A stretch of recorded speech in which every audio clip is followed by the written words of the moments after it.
This is TSN Inside Sports. 10 years on the air, 10 years to remember. It all began for TSN September 1st, 1984. Tonight, we remember how it was then and discuss how it is now with Glen Sather, the coach of the '84 Stanley Cup champion Edmonton Oilers. And with Doug Flutie, the 1984 Heisman Trophy winner. We'll also remember 1984, the Olympic year, with Michael Farber of Sports Illustrated.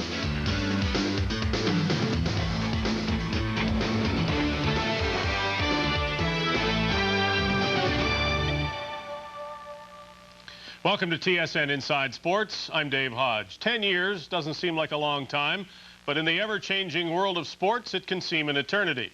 10 years ago, the Detroit Tigers won the World Series. They haven't won it since. This year, it seems no one will win it. Gary Carter of the Montreal Expos was the most valuable player in the All-Star game. Edmonton was the city of champions. Although the Eskimos had stopped winning Grey Cups, the Oilers had started winning Stanley Cups. Wayne Gretzky played in Edmonton.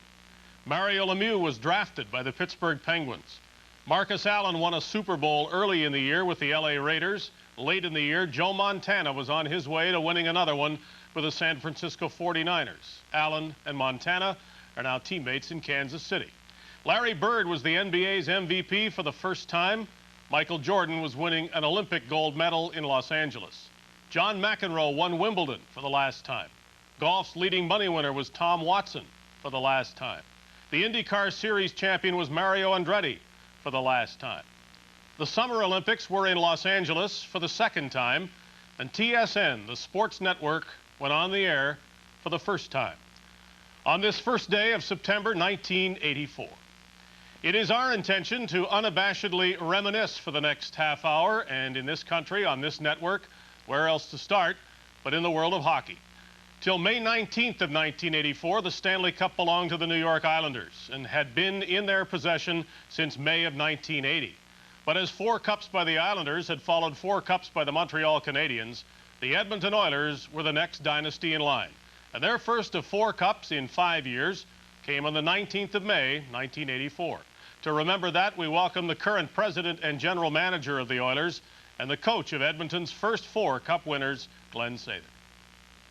Glen, the year 1984 may have been the very best of times for the Edmonton Oilers. It was the year of the first Stanley Cup, and maybe because you ended one dynasty, that of the Islanders, and started one of your own. It's the Edmonton Cup that I remember best, and I suppose you're supposed to say that the first one was the sweetest and maybe the most memorable for you. Is that right?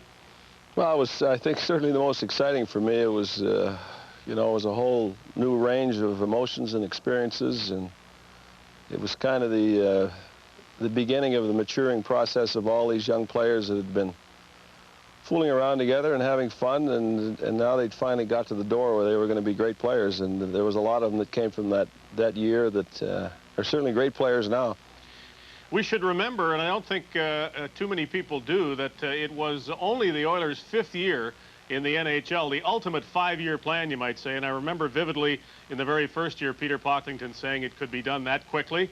I suppose you were all believers, but looking back on it now, did it surprise you at all that you could make the final in year 4 and win the Cup in year 5?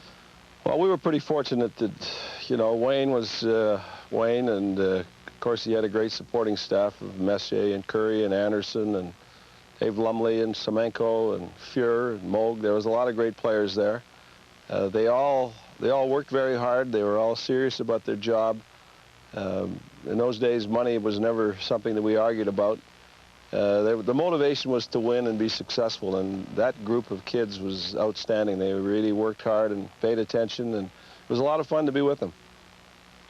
Well, Gretzky had other years that were better in terms of goal scoring and his point totals. In 1983-84 doesn't appear in the record book, except that he averaged more goals, 1.18 per game, and more points, 2.77 per game in that year than any other year, because he didn't play all 80 games and still had he had 87 goals and 205 points.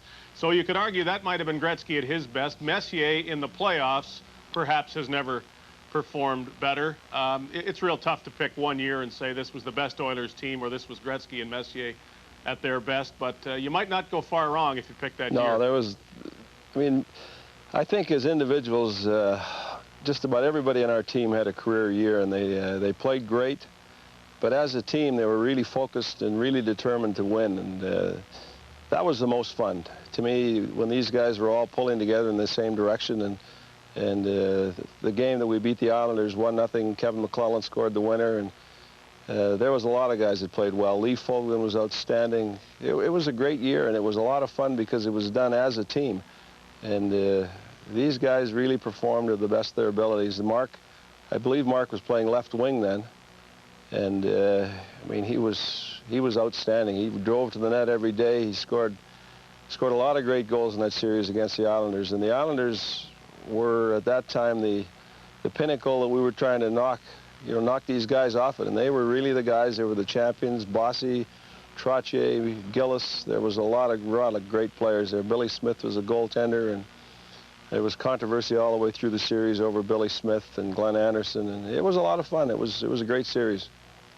That first cup, probably more than any other, validated the draft genius of Barry Fraser and others, including yourself. 79, Lowe, Messier, Anderson, and a year later, Coffey, Curry, and Moog. I don't know that that has ever been equaled. Two drafts that produced players like that. It probably never will be.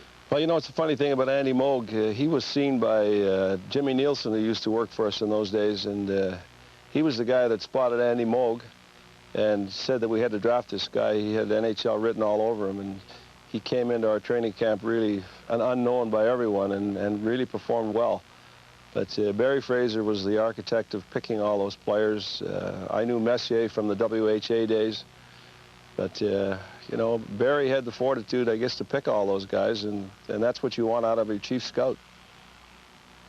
Glenn, how often do you wonder about the year that wasn't in that 5-year stretch that began with 84? You won 4 cups. You didn't win one that would have made it 5 in a row. I think that there were reasons why we didn't win. Players emotionally and mentally go through different steps and stages in their careers, and we had great teams. We had a lot of people that did a lot of things for us, and along the way we made changes to keep trying to improve the team. The year that we lost was very disappointing for us.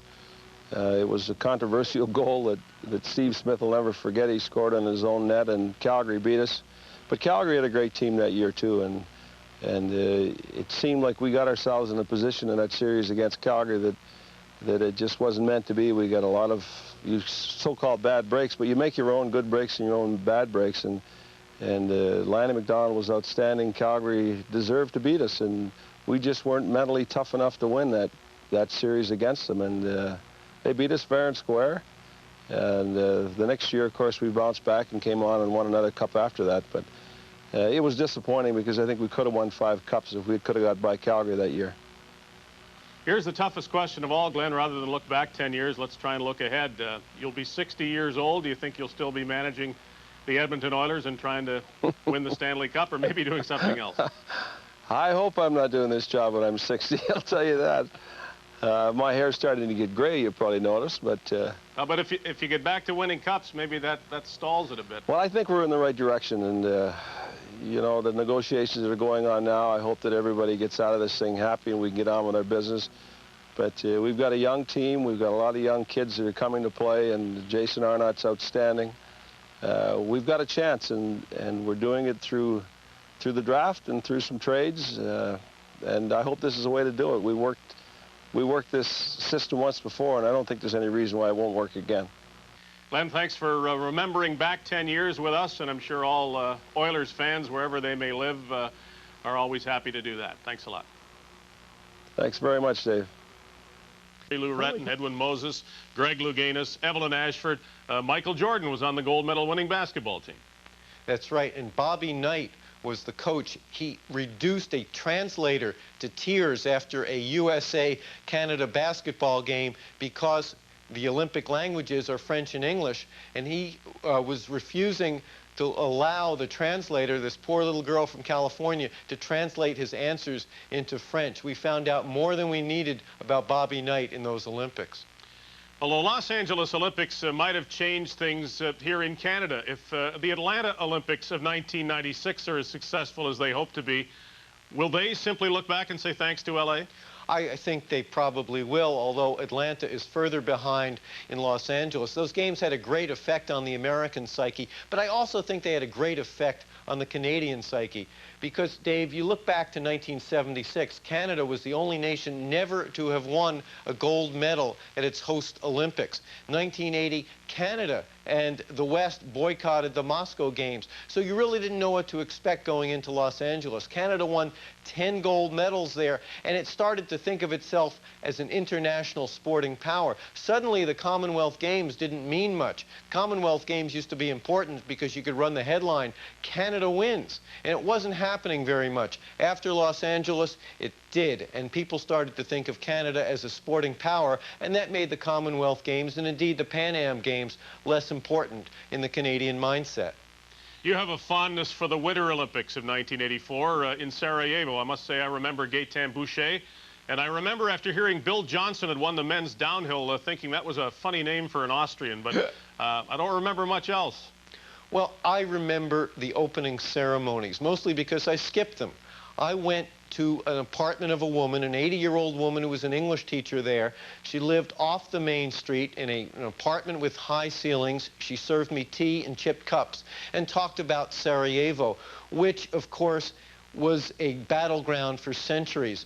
Armies were always marching through there, and she described the sounds of the Nazi soldiers marching outside her window, their boots in the snow, and it was terribly moving. And every time I looked at TV and saw the carnage in Sarajevo, and it was on her street, I would think of her and wonder now, 10 years later, if she's still alive. Michael, thanks a lot for talking with us. Thank you, Dave. I'll be back with the last word after this. TSN Inside Sports, brought to you by Canadian Tire. There's a lot more to Canadian Tire for a lot less.